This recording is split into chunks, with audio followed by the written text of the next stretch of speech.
Hey everybody, ready Steve? When urban trees remain standing, people derive benefits, lots of them. This is a story of tragedy turned hope, how a grassroots effort was born, and how it behooves us as a city to have trees aging in place. Bozeman's lucky for managed trees in public spaces and also trees that grow in natural, glorious messiness. Problem is, we're losing mature, life-giving trees, in part because our development code, that is our city law, is either not enforced or is unenforceable. The good news is we could change the law, and the city is about to embark on coding for the future with its update of, bear with me here, Chapter 38 of the Bozeman Municipal Code, called the Unified Development Code, aka the UDC. So the UDC governs the use and development of lands within the city limits and that proposed for annexation. And it spells out how we, whether we're residents or developers, are supposed to comply with design, landscaping, and the like. Now, I don't know who wrote the development code, but I appreciate the part about preserving existing terrain and vegetation. Presumably, they were thinking about retaining ecological function, wildlife habitat, or the enjoyment of people of all ages now and into the future. So how is it that on one day in June of 2023, this beautiful piece of agricultural land, now known as the Canyon Gate Development, boasted over 200 native trees and shrubs, including aspen, chokecherry, juniper, and more than 150 cottonwood trees, and then 0 the next day. There's a general standard in our code that states the design and development of all land uses must be properly related to topography and must, to the extent possible, preserve existing terrain, natural drainage, existing topsoil, trees, and other existing vegetation. And here's a bird's eye view.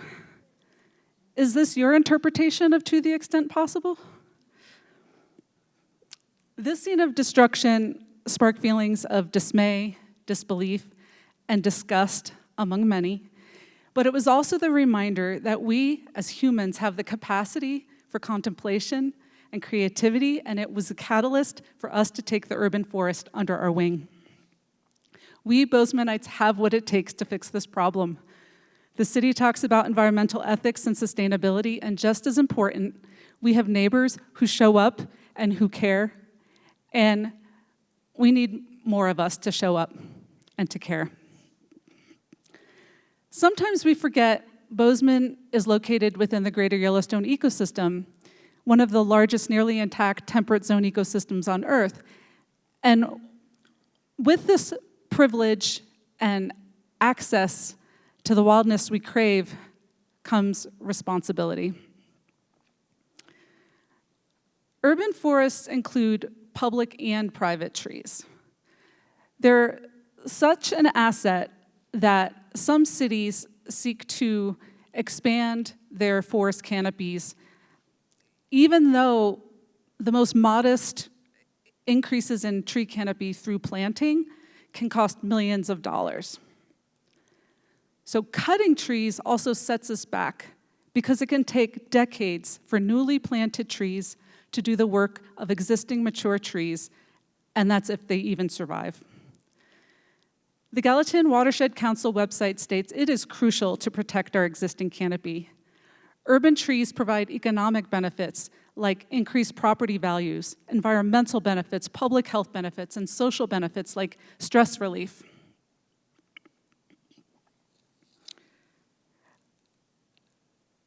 Matt Lee of the Green Infrastructure Center said, quote, "Trees are the only infrastructure where the value of them increases over time compared to everything else. Pipes, wires, roads depreciate. Trees are the only ones that gain in value, in economic, ecological, and social value.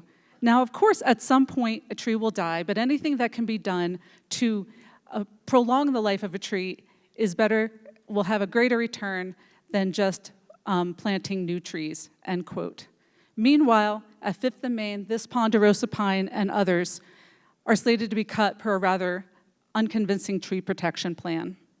The Bozeman Tree Coalition works to keep existing trees standing, whether it's a forest or a landmark heritage tree that captures our hearts. In an urban environment, we can have our cake and eat it too. New housing and existing trees can coexist. The UDC can be updated to aggressively safeguard trees and celebrate their benefits like shade in all new housing developments like this one coming to 7th and Aspen. But the plan is to demolish these spruce trees unless we can convince them otherwise. It makes sense for a city to protect its appreciating assets when considering development. Whether it's Fowler Avenue, Highland Glen across from the hospital, Grand Cielo 2, these are forested areas within our city limits that sequester carbon, capture rainfall, and perform so many other ecosystem services. We hope to help the city of Bozeman become the best land steward it can be. My fellow advocates make this the best unpaid job I've ever loved. We started with 6 founding members, have grown an email list of over 200 strong, and believe in the power of partnerships. The UDC is where a city puts visionary plans into policy action that is enforceable. The time is now. We, the people of Bozeman, can help change the law of the land, and thankfully, the city is asking for our engagement. Thanks for listening, and see you at City Hall on September 17th, and reach out to us at bozementreecoalition@gmail.com.